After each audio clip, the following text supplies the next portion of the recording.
Saludos cordiales, muy buenos días, gracias por acompañarnos. Este es el programa En la Polémica. La marcha de los movimientos sociales y de los grupos indígenas se inició el Día de la Mujer y concluyó el Día del Agua. Por primera vez desde que empezó el gobierno de Rafael Correa, la agenda del debate nacional no la impuso el primer mandatario, se instauró desde otro sector. Los grupos que protestaron durante estos días fueron aliados del gobierno en los tramos iniciales. Provienen de una vertiente de izquierda y resulta un llamado que sean estos mismos movimientos que hoy se enfrenten con el gobierno que supuestamente dice ser de izquierda. Las leyes de aguas y tierras tienen 14 meses de retraso y sus planteamientos no han sido discutidos de modo abierto y democrático. La implementación de un reglamento que dispone la Constitución en torno a la consulta prelegislativa recién comenzó a tratarse al interior de la Asamblea el pasado miércoles, un día antes de que llegue la marcha a la ciudad capital. La explotación minera a gran escala es un detonante en este enfrentamiento que se expresó el pasado jueves en calles y plazas de la ciudad. Aparece como parte del escenario de estas luchas sociales temas como la libertad, la democracia, el respeto, la tolerancia y los derechos que son exigidos diariamente al presidente de la República por distintos sectores o actores del debate nacional. Lo cierto es que el movimiento indígena, desde el levantamiento que se produjo en 1990 y que fue liderado por el doctor Luis Macas, ha tenido un rol protagónico en los momentos cruciales de la historia del Ecuador. Hoy no ha sido entonces la excepción y nuevamente se escuchó su voz, que se ha levantado altiva para romper el miedo, para enfrentar a un régimen poco democrático y para construir un sendero distinto en el camino de la historia. Pues bien, esto es lo que vamos a conversar, esto es lo que vamos a analizar y para ello tengo la grata presencia de los siguientes invitados. Está con nosotros Asensio Farinango. Él es dirigente en el área de comunicación de la organización indígena Ecuarunari. También agradezco la presencia de Edgar Frías. Él es actualmente subsecretario de Participación Ciudadana. Nos acompaña aquí en el estudio Diego Ordóñez, conocido analista de temas sociales, de temas políticos, a quien le damos la más cordial bienvenida. Y agradezco la participación esta mañana de Hernán Estrada. Él es dirigente nacional de la Confederación Nacional del Seguro Social Campesino. Gracias entonces a nuestros amigos, a nuestras amigas que nos ven en televisión y gracias a los panelistas que están aquí en el estudio de Canal 1. Asensio, vamos a empezar con usted para pedirle una apreciación. ¿Se justifica, hay razones para llevar adelante una protesta como la que se produjo en los últimos días? Buenos días.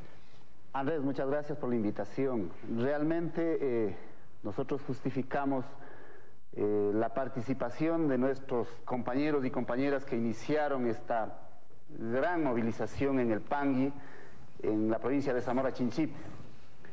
Decimos que justifica porque realmente nos hemos posesionado nuevamente, pese a las dificultades, a los obstáculos puestos por el gobierno nacional, a la minimización, a la falta de respeto, a la prepotencia que nos ha puesto, a la minimización, reitero, y nos ha puesto también los epítetos ahí, que son unos emponchados, unos emplumados los que caminan para acá. Es decir, con toda la arrogancia que nos ha puesto, con todo el racismo que se ha sembrado en este momento en el país, hemos estado el día de ayer aquí. Realmente queremos decir también al país y a los compañeros y compañeras de que nos hemos levantado para levantar nuestra voz de protesta, nos hemos levantado para decir que no somos los 4 o 5 pelagatos que se nos ha tildado permanentemente. Hemos estado acá para demandar y exigir que la ley de agua se discuta, que exigir que las políticas de Estado que el gobierno nacional ha venido manejando y de pronto también haciéndonos creer que las cosas están bien, hemos estado acá. Esta mañana había estado escuchando y viendo, haciendo seguimiento un poco de las noticias y se decía que no, son unos pocos y creo que ahí hay que enmarcar. Pese a las dificultades que el gobierno nacional puso, los funcionarios en este caso, la limitación de poder mover a nuestra gente, la contradicción que se pone en este momento cuando se quitó los salvoconductos para que nuestra gente se pueda movilizar.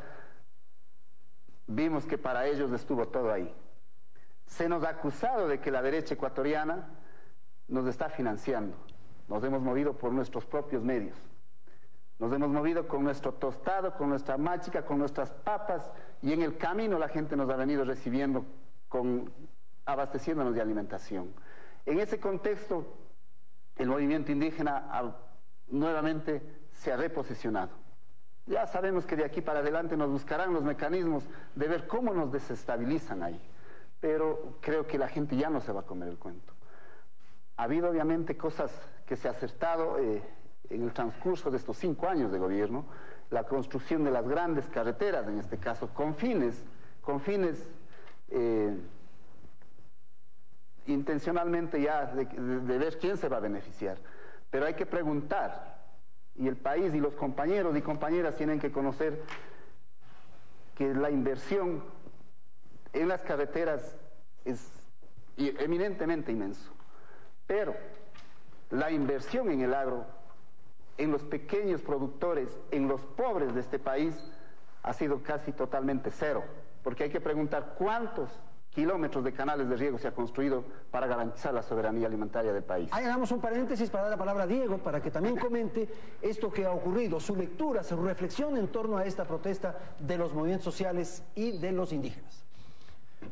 Bueno, lo primero es que hay que referirse a las expresiones del presidente de la República, en el sentido de que esta era una marcha que tenía fines golpistas, y esta era una marcha que expresaba los intereses de la derecha, dice el gobierno. Pero lo que es claro es que el sector que se ha expresado con una marcha que yo la he observado más bien multitudinaria, es un sector aliado del gobierno. Es un sector, o que fue aliado del gobierno, que proviene de la vertiente o que se inspira en las vertientes de pensamiento de izquierda. Correcto.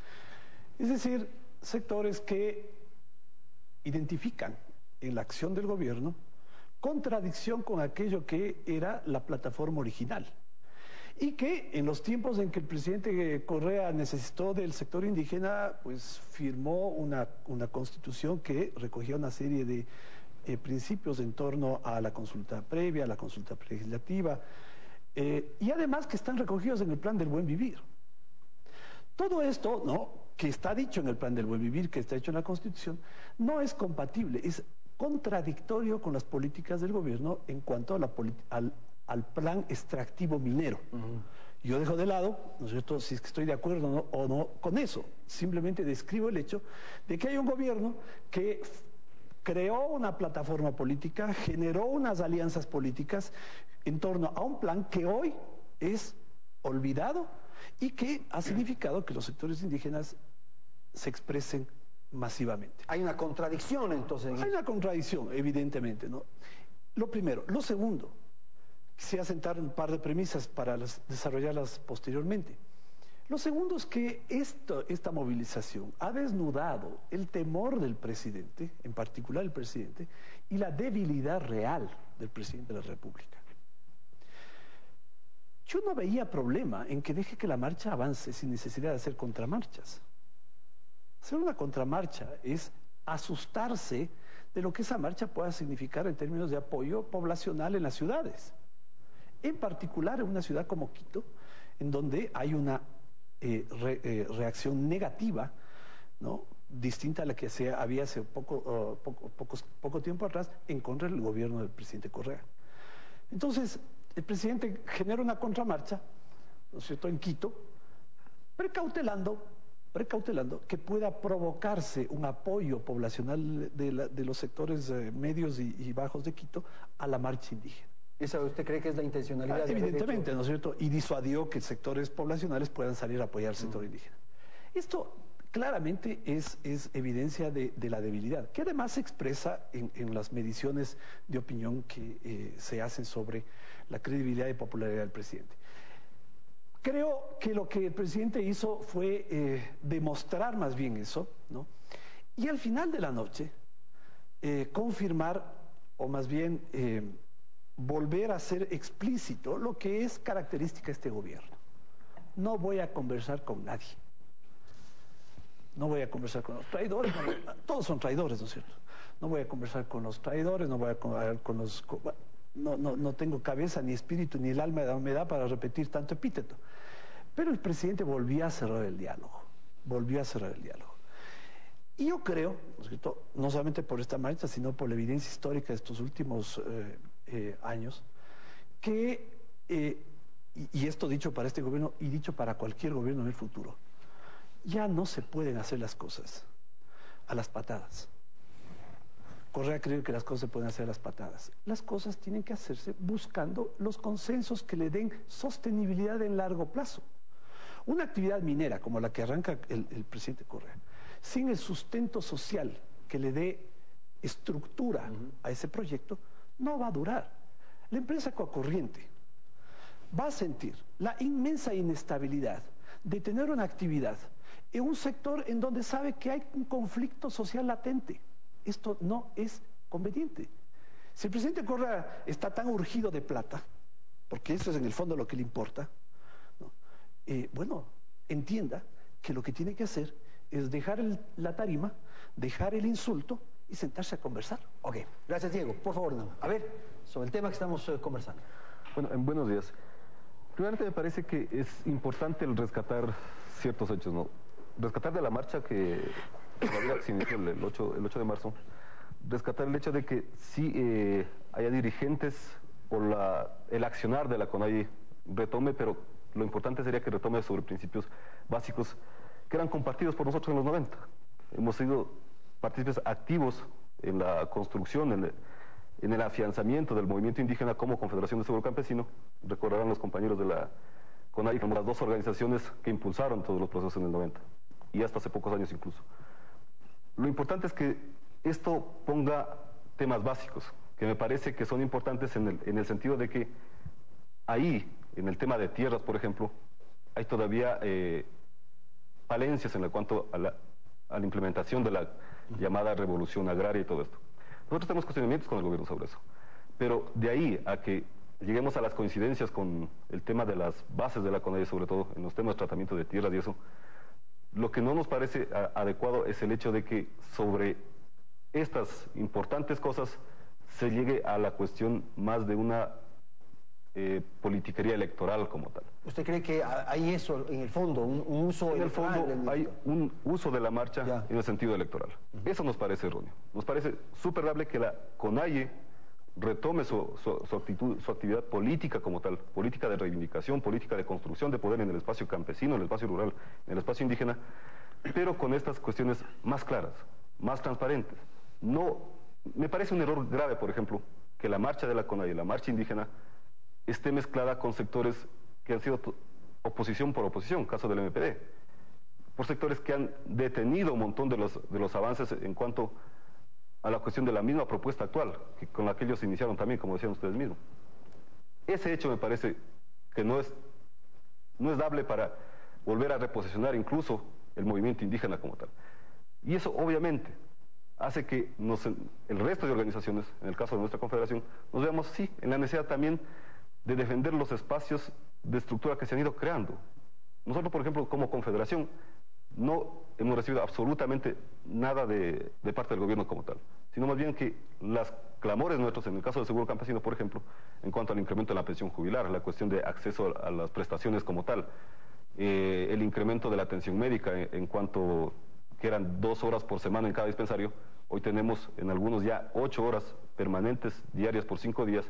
Eso es obvio que nosotros tenemos que defenderlo y defender también la cuestión de la defensa de la democracia por este hecho de que no viene la marcha pura en reclamo a la cuestión del agua, de la tierra y eso, sino viene con un contenido político. Hay una contaminación electoral. Exactamente, ese es el problema. Edgar. Muchas gracias por la invitación. Quiero reiterar que nuestros compañeros de la CONAIE son nuestros compañeros, que históricamente nuestra postura ha sido una postura revolucionaria y la sigue siendo. Y que cuando planteamos del diálogo, lo planteamos con autenticidad, sin dobleces. Que eso hemos hecho en la Secretaría de Pueblos los últimos 4 meses que tenemos la oportunidad de estar con las organizaciones. Yo quiero recordarles a quienes nos escuchan que hasta el año 70 esta oligarquía, estos partidos políticos que han dominado el país, todavía se salían los avisos en el diario El Comercio: vendo hacienda de tantas hectáreas, tantas vacas y tantos indios. El movimiento indígena, con su lucha, ha ido rompiendo toda esta dominación. Y la década del 90, que fue la década de la insurgencia y ya del ascenso del movimiento indígena, en el que nosotros como alfaristas de alguna forma nos sentimos parte de toda esa insurgencia. Para nosotros un respeto auténtico y absoluto al movimiento indígena, sin ninguna duda. En relación al 8 de marzo, nosotros como Secretaría de Pueblos hemos acompañado a las organizaciones, porque esa es nuestra tarea, ser un puente entre las organizaciones sociales y el Estado. Y nos parece legítimo que este gobierno se defienda, nos parece legítimo, pero que se defienda precisamente a través de ¿quién? De las organizaciones sociales que reconocen una política social. Andrés, cuando Europa se hunde en la peor crisis, cuando el capitalismo muestra su verdadero rostro, el presupuesto general del Estado del año 2012 en este país es superior a 26.000 millones de dólares. Y ahí hay que reconocer una gestión eficiente de este gobierno. Solo el SRI ha recaudado el año anterior más de 9.000 millones de dólares. No hay cómo negar una política social del gobierno. Se ha reducido la pobreza en el campo en más del 8%. Y sin ninguna duda hay una política social. Que este es un gobierno que necesita, sin ninguna duda, mejorar muchas de sus políticas, reformas. El propio presidente ha hablado de la necesidad de una profundización de la revolución agraria. Ese es el enfoque. En cuanto al tema ya electoral, sin ninguna duda, aquí hay que hacer una diferenciación. Una cosa son los compañeros, una cosa es el movimiento indígena y otra cosa es esa derecha que sabe que el 2013 va a ser derrotada y que de hecho apuesta a determinadas políticas. Qué raro que los periódicos, que la mayoría de los periódicos, que la mayoría de la prensa le dé tanto espacio cuando la característica de ellos frente a los revolucionarios ha sido exactamente la contraria. Ok, está planteado entonces con esta ronda de intervención de nuestros panelistas los criterios, las reflexiones, las ideas que hay en torno a lo que ha ocurrido. Quisiera entonces ahora establecer ciertos puntos más de detalle en torno a lo que está ocurriendo. Quisiera entonces, Asensio, preguntarle hasta qué punto lo que ustedes desarrollaron fue un movimiento con miras electorales, con un afán electoral. Empecemos por ahí. Bueno, yo creo que a estas alturas todos los grafitis que encontramos en la carretera, realmente hay gente que ha causado mucho daño, gente desde el gobierno y ex colaboradores del gobierno, como respetamos mucho el criterio del ex asambleísta César Rodríguez. A raíz de eso es lo que sale esta cuestión y de eso se agarra el gobierno nacional para decirnos que... ¿Ustedes tenían afanes electorales? Tenemos afanes electorales. ¿Y qué es lo que había en los grafitis? ¿Qué es lo que se decía ahí?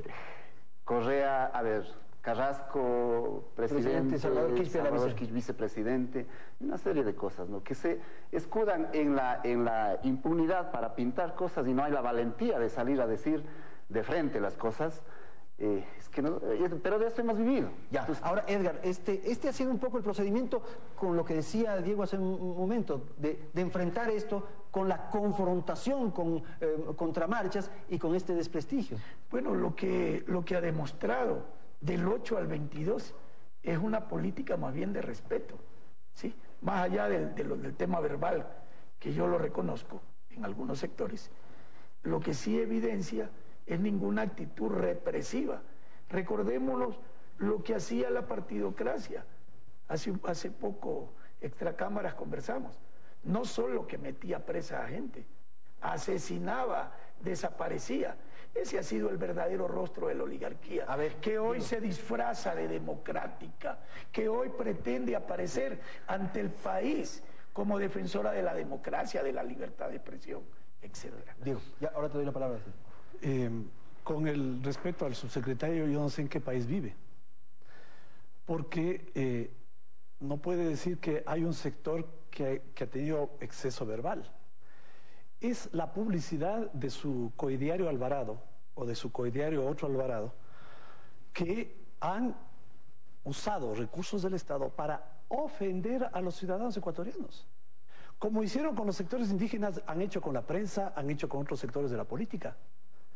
Entonces decir que, o tomar usted distancia, como que si la función que usted ejerce fuera una cosa que está fuera del gobierno o fuera del Estado o en el intermedio entre el gobierno y las organizaciones sociales, esto me parece que es pretender escudarse o no asumir la responsabilidad de este gobierno que agrede.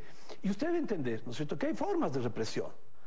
Y la represión a la que usted alude, reprochable y detestable y violatoria de los derechos humanos, es igual de detestable a la represión psicológica, al insulto.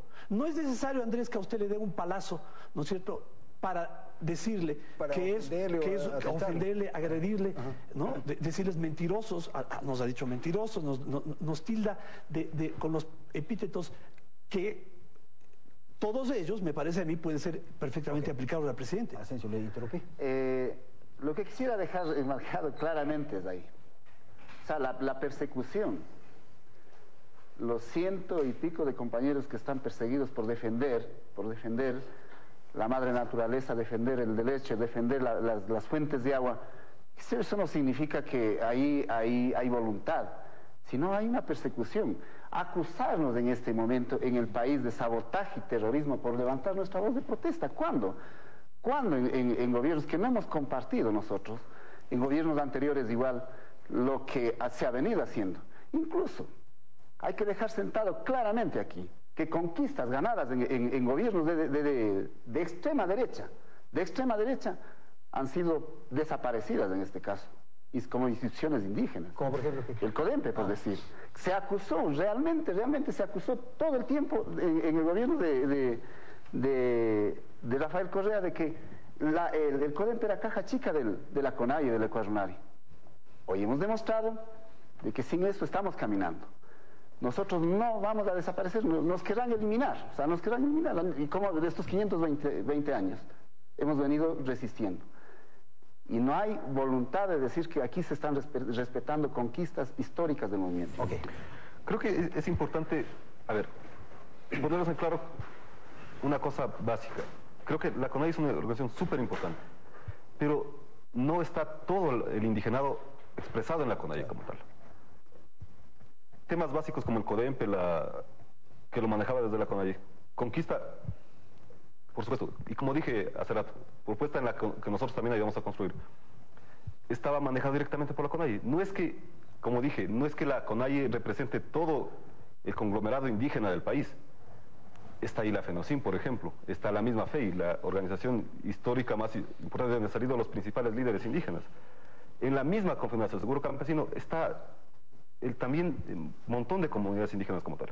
Entonces, de ahí pretender a decir que la salida de los dirigentes de la CONAIE y del CODEMPE significa un retroceso en las conquistas históricas, no es, porque están otras expresiones indígenas mismo manejando el espacio como tal.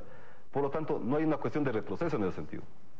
El hecho de que se quite el manejo a una organización en particular no significa como tal que se retrocede en la política general. De ahí que en las cuestiones de avances que creo que hay que reconocer, en el tema de lo que planteaban, el tema del insulto, en el cual por supuesto no creo que estemos de acuerdo nadie aquí. Es real la cuestión de que hay un exceso en los temas de verbales como tal, de calificativos hacia ciertos sectores. Es importante, pero que se reconozca también que ha habido se ha permitido, digamos, que del otro sector también se exprese. El otro sector se expresa también en las formas y con calificativos de todo tipo. El caso de la asambleísta Tibán, por ejemplo.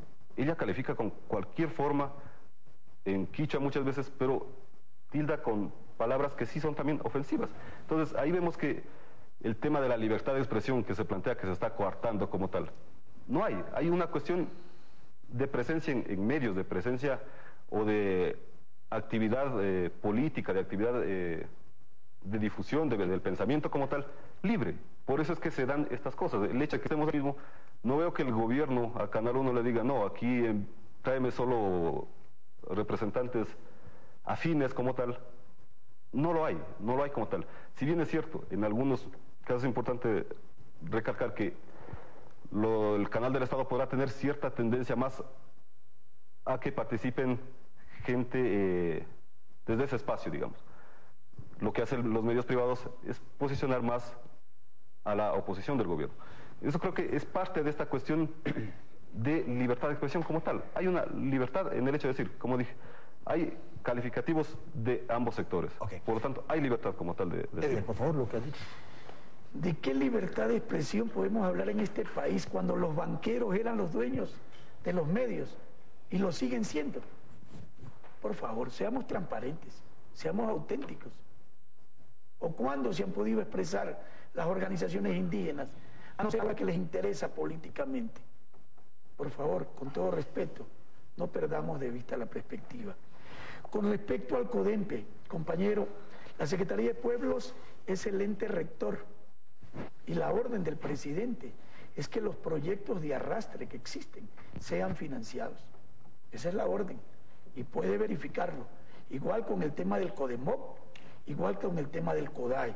Hace 2 días en la isla Trinitaria estuvimos entregando títulos, 142 títulos a afroecuatorianos precisamente. Ahí, en esta instancia, perdóname que interrumpa, ¿no hay la posibilidad de que haya una utilización de estas instancias que has mencionado, que puedan ser favorecidas única y exclusivamente a aquellos que están con el gobierno y los otros estén relegados? Acabamos de decir que los compañeros del CODEMPE no están con el gobierno y aquí se ha señalado eso. No, hay una crítica muy seria en eso. Pero el paso que queremos dar, y eso creo que es un deber de todos, es avanzar a los consejos de igualdad. Es decir, la Constitución nos da herramientas. El reto es empoderarnos de esas herramientas. Yo creo que muchos aspectos de esa Constitución aún son letra muerta, pero eso no la deslegitima.